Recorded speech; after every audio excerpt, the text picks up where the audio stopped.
नमस्कार। अगोदर आपण काकडीचं घावणं, धिरडं आणि काकडीचं थालीपीठ ही रेसिपी तर बघितलेली आहेच। तर आज आपण काकडीचे अप्पे बघणार आहोत। तर चला लगेच सुरुवात करूयात।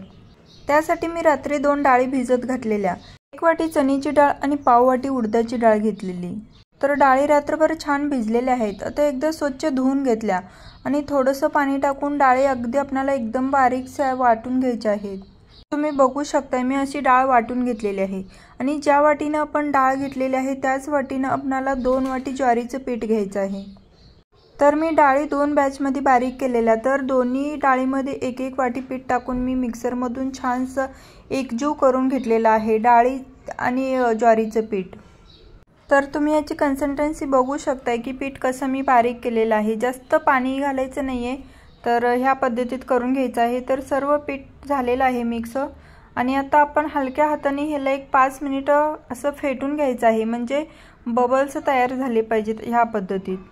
आणि आता आपण हे मिश्रण 2 ते 3 तासासाठी झाकून साईडला ठेवून देऊयात।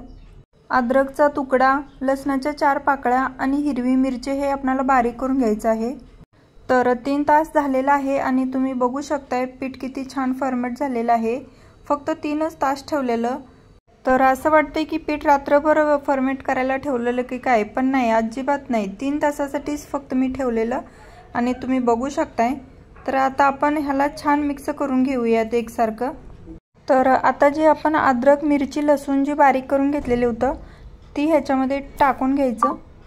चवीनुसार मीठ टाकून घ्यायचं ह्याच्यामध्ये आणि 1 चम्मच साखर सुद्धा टाकायची। साखर ऑप्शनल आहे, तुम्हाला नको असेल तर तुम्ही स्किप करू शकता। नंतर बारीक चिरलेली मुठभर कोथिंबीर सुद्धा टाकून घ्यायची आणि एकसारखं मिक्स करून घ्यायचं छानपैकी। आणि थोडंसं आंबटपणा येण्यासाठी ह्याच्यामध्ये दही टाकायचं आहे। तर मी 2 चम्मच होईल एवढं दही टाकून घेतलेलं आहे।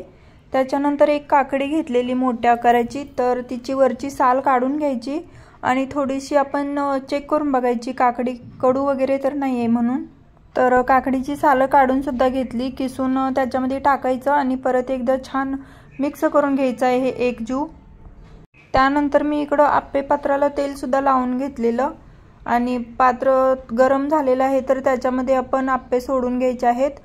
आप्पे सुरुवातीला साईडने सोडून घ्यायचे आणि शेवटी मध्ये सोडायचे, म्हणजे काय होतं की मधला भाग लवकर गरम होतो, त्याच्यामुळे करपले सुद्धा जाऊ शकतात म्हणून।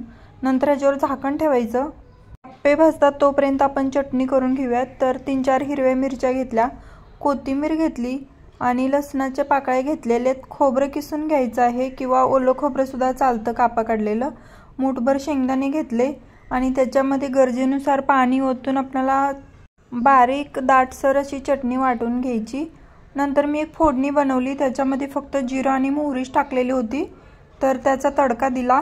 मीठ टाकायला विसरलेली, तर मीठ सुद्धा टाकून मिक्स केलं छानपैकी।